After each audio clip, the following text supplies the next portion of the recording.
بسم الله الرحمن الرحيم سن صلواتك عليه وعلى آبائه في هذه الساعة وفي كل ساعة وليا وحافظا وقائدا وناصرا ودليلا وعينا حتى تسكنه أرضك طوعا وتمتعه فيها طويلا. قال الله الحكيم في محكم كتابه الكريم: بسم الله الرحمن الرحيم قد أفلح المؤمنون الذين هم في صلاتهم خاشعون.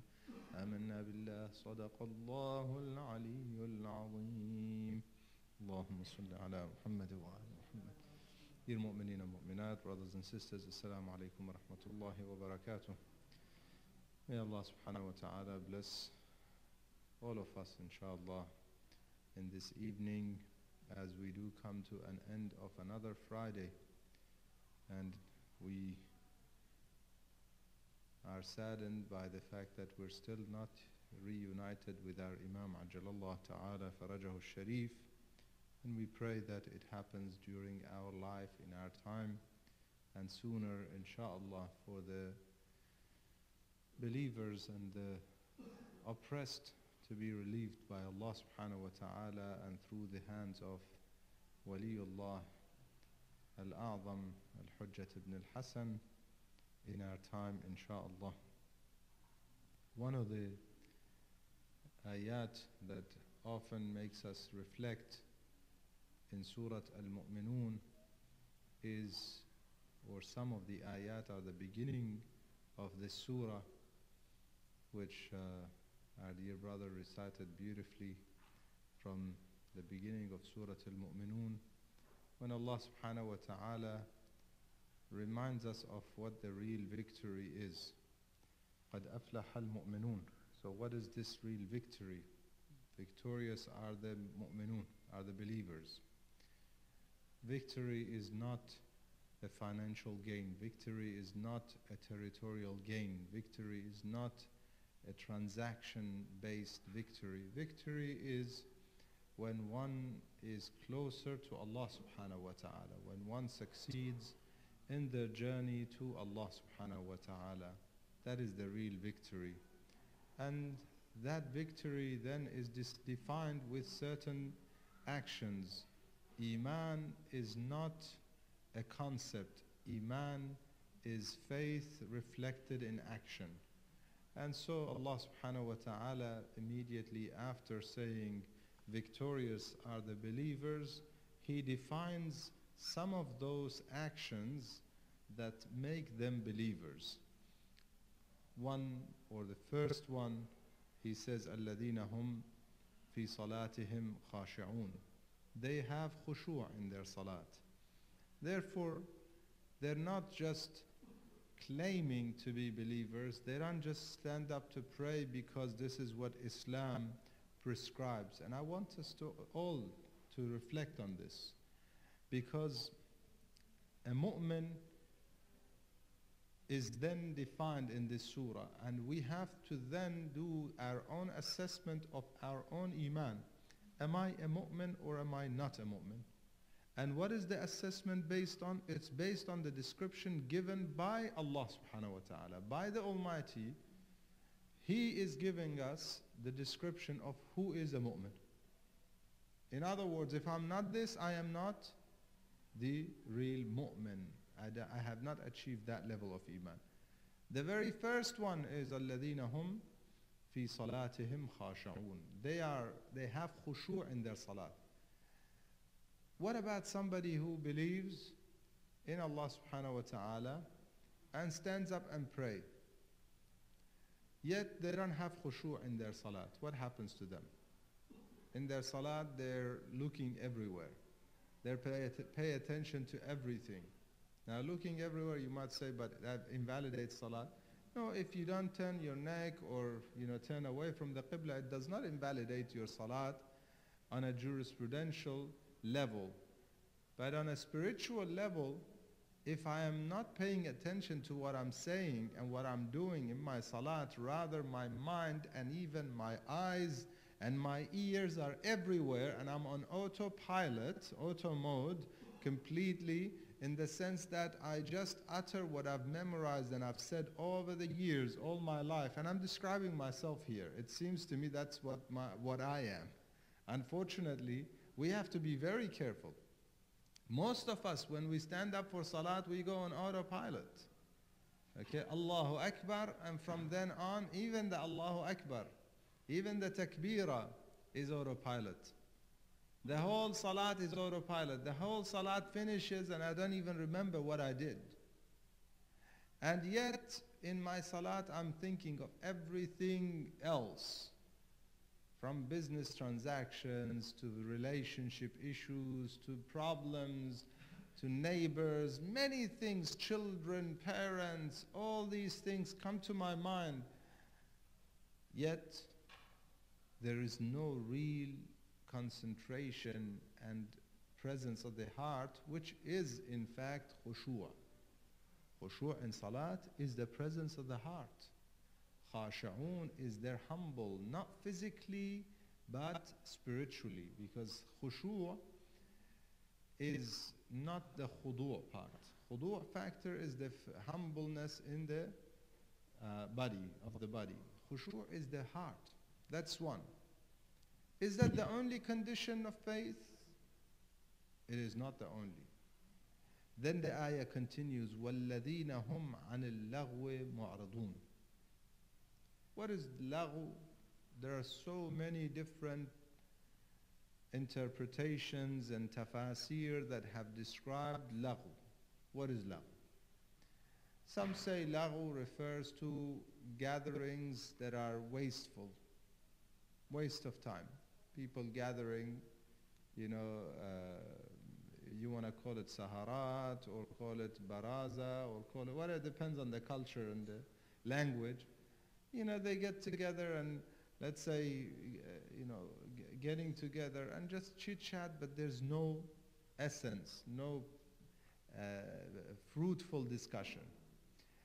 Some go further and speak of laghu being regarding some basically ghina, music and certain types of singing, okay, certain songs. Some may say it's not just those things, but also when you sit and perhaps in gatherings that some people are mentioned, there's backbiting or there's some sort of, fitna going on, okay. So there are different ways of looking at it. And I don't want to confuse you and complicate it. If anything, whether it be talk or music or singing, anything that takes us away from the journey that we're on, puts us in an opposite direction, that is love. Anything. You think about it. That you have your free time, and free time is very precious, by the way. I don't know if you've listened to motivational speakers, and I'm not one of them. Not criticizing them, but I'm not as good, I guess. Nonetheless, if you listen to some of them, they speak a lot about this free time that we get, because it's very precious time. And often they'll tell you that this is what determines who you are. This is the time that actually could form you. Because if you take away the time that we sleep, we have our sleep time. And it could be anywhere between, a quarter to a third to half of our life. You could sleep half of your life. Not many people do that, but some do. 12 hours. They do.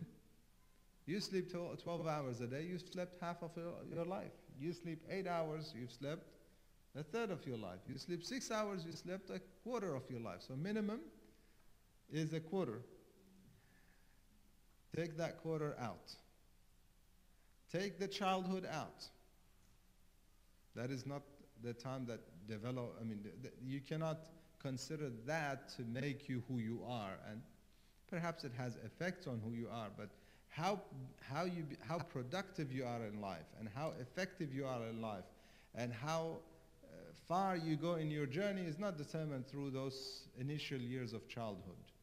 So take away another, perhaps, quarter.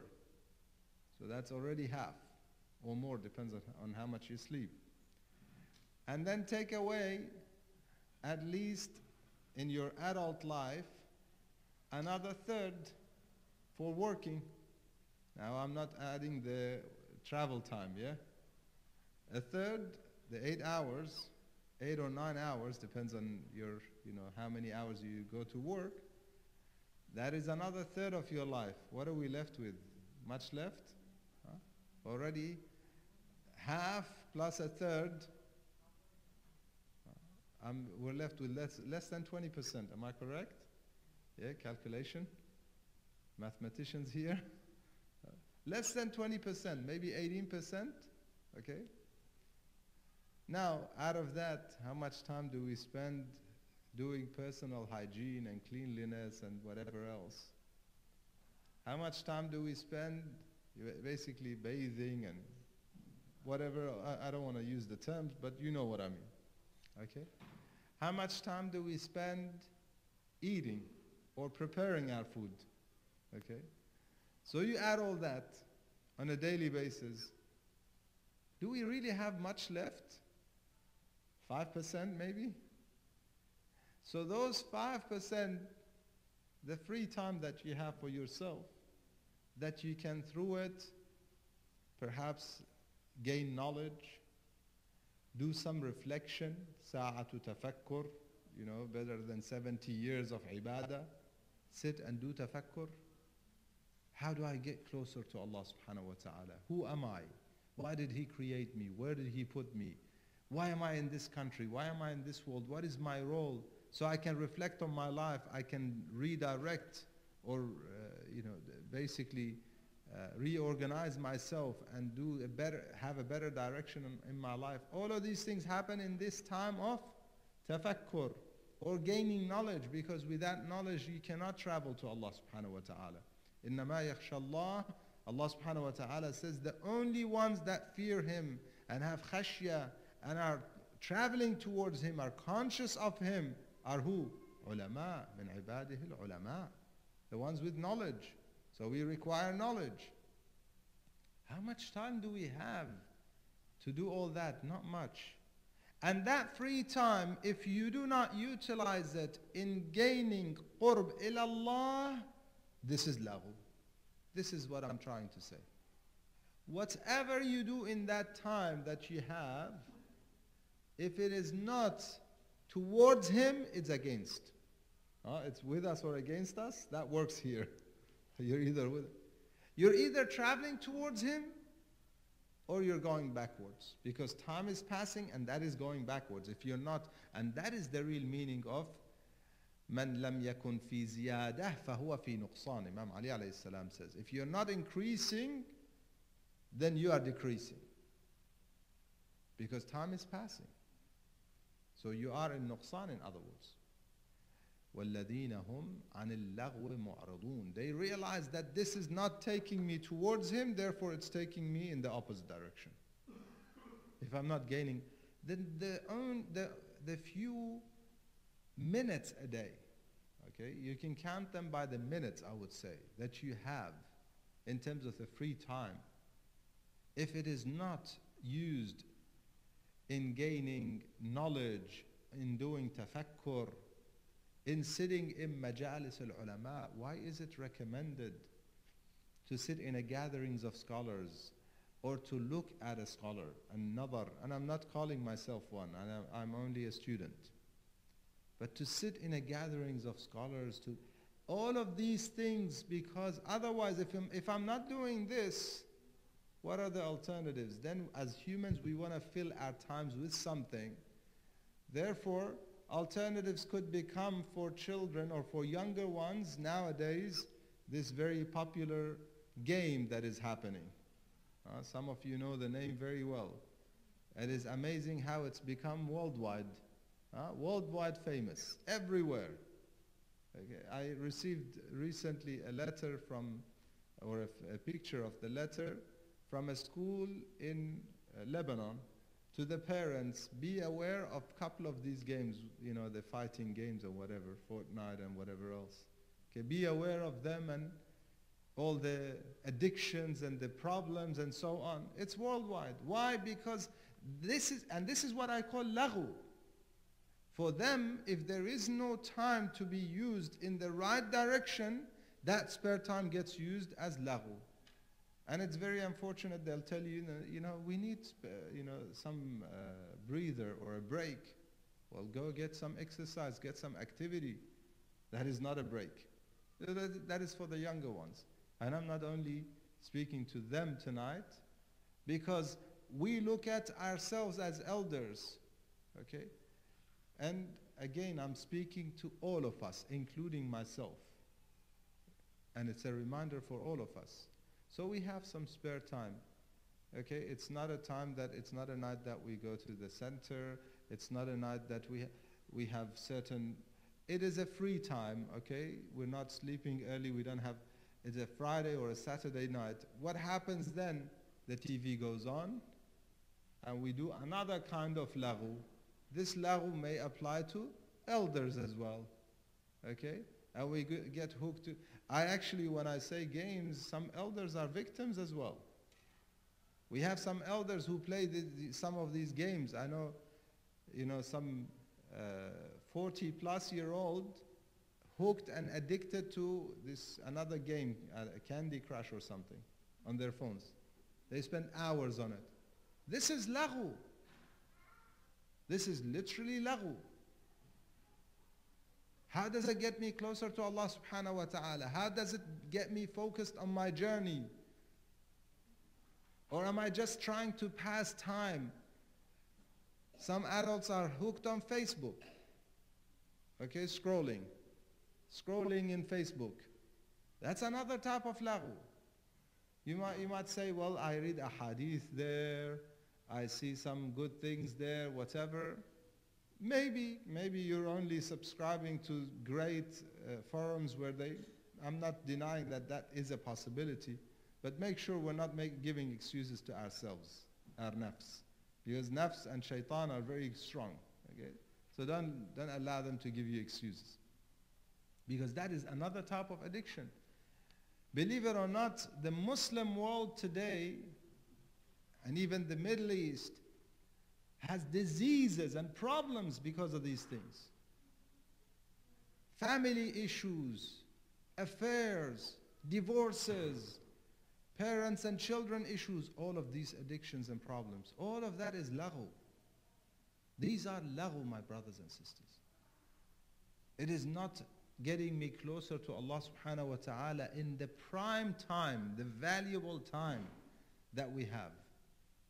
I just mentioned that if you take away the things that we have to do for our body, from the sleep time to the work that gives us our sustenance, to the time that we eat and clean and whatever else, to travel time, take all these things, you're left with very short time for ourselves, and that time we consume it and spend it on these kind of things. That is laghu. And that is complete losing of focus and losing direction. What am I doing in this life? What is my purpose in life? We don't focus on that, and we do not do the reflection, tafakkur. We do not sit down and perhaps gain knowledge. Therefore, our mind is empty. What do they call it? Devil's workshop? Say it with me. Maybe I say it wrong. Again, English is my third language, so help me out. Yeah, empty mind, devil's workshop, is that correct? Yeah? That's what happens. So you look for anything. Devil's workshop, shaitan is playing the game now. So he puts you on anything. He hooks you into anything. Anything becomes useful and basically fun. But that's not what our journey is about.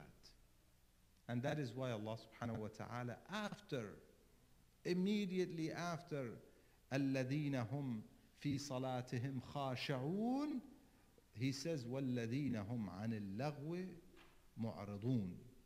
And the Rest of the ayat describing them, وَالَّذِينَ هُمْ لِلزَّكَاةِ فَاعِلُونَ وَالَّذِينَ هُمْ لِفُرُوجِهِمْ حَافِظُونَ. Their desires, they control it only to what is permissible, إِلَّا عَلَىٰ أَزْوَاجِهِمْ أَوْ مَا مَلَكَتْ أَيْمَانُهُمْ فإنهم غير ملومين إلا من ابتغى وراء ذلك, to the rest of the ayat that Allah subhanahu wa ta'ala is telling us, my brothers and sisters, is Iman is not simply, something I say.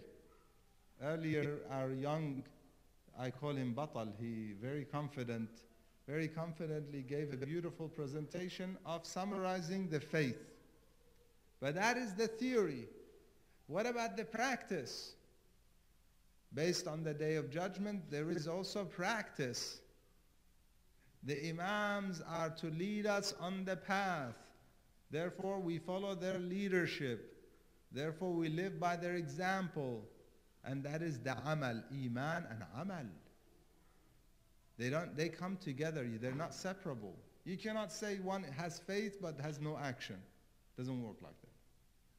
And that is why Allah subhanahu wa ta'ala says, قَدْ أَفْلَحَ الْمُؤْمِنُونَ الَّذِينَ هُمْ, and He describes them, that they follow their faith with amal. It is not just a theory. They do pray humbly, and they stay away from anything that distracts them. Now you call it music, call it Facebook, call it whatever you want to call it. If it's distracting them from their journey, they stay away from it. They turn away. مُعْرِضُونَ, they don't like it.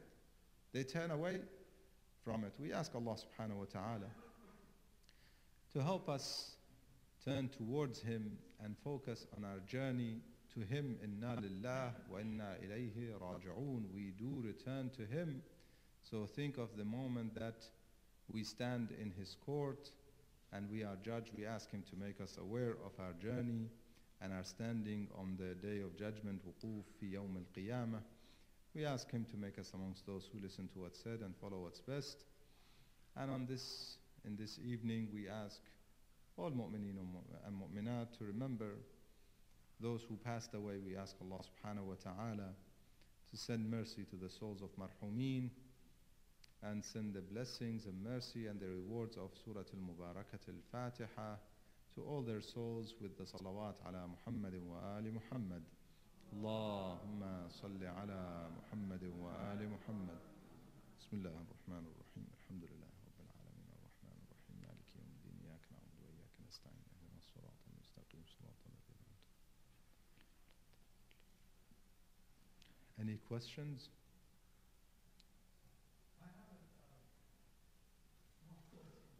Sorry?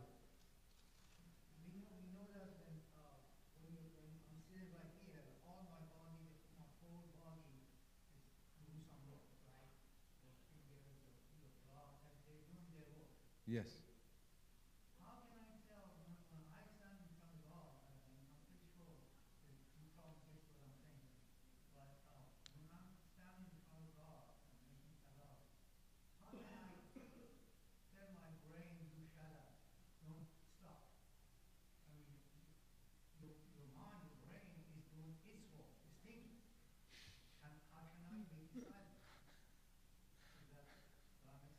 That's a brilliant question, mashallah. So basically, all our body does certain work, all limbs and parts of our body and so on. They do their work without us even having to decide. So my lungs breathe and my heart beats without me even having to decide that I need to breathe now. In fact, I once read an article about some newborn who was about to die, and they realized that he has a problem in his brain, and due to that problem, he cannot breathe without without consciously deciding to breathe. Okay, so he would basically, they would have to put an oxygen and so on for him until they trained him as he got older, And at night he had to sleep with oxygen. This is a good reminder for all of us of one simple blessing and mercy from Allah subhanahu wa ta'ala. We don't breathe consciously. It is subconscious. Our mind does the work and we breathe. And this child, or this person, because they were born without that ability, they had to consciously breathe. And when they sleep, they had to put a machine for them. Okay? When in the daytime, they have to consciously remind themselves. Otherwise, sometimes they would get, short of oxygen and red, and then they remember that they have to breathe. Okay? Just imagine that situation. So all these things are subconscious. The mind is doing it. The brain is taking care of it. The brain is dealing with so many things, distributing oxygen, getting rid of toxins and, carbon dioxide and so on. All of it is done without us consciously doing it. There is one thing that we do consciously, and that is the brain. The brain does its subconscious work. That is the intellect, not the brain as the physical brain I'm referring to here. And that is the self. That is who I am. That is not subconscious. That is conscious. What I think is in my control. So when I stand up to do salat, it is in my control to decide whether I want to think in the conscious mind, not the subconscious. The subconscious mind taking care of certain things. If while I'm doing salat, some danger comes, okay? And something, let's say your eyes notice something coming towards them. The brain automatically tells you to move, okay? Let's say there's some danger, some cabinet is falling on you, okay? Immediately you move. I understand all of these reactions that happen in the, between the, the brain and the body. There's all this synchronization that Allah subhanahu wa ta'ala has put in us beautifully. However, there is the mind of us thinking of something consciously, not the subconscious. The conscious thinking that we do is in our control. Whether I want to think about my journey to Allah subhanahu wa ta'ala, or whether I want to think about something I lost and I want to think where I may have put it or misplaced it, who did I give it to, or some problem that occurred to me recently, how do I solve it? That is also in my control. I decide. Now, how do we change that mode? How do we switch our mode? Before salat, I'm thinking of this thing I lost. I can't get my mind off it. I start my salat. How do I change?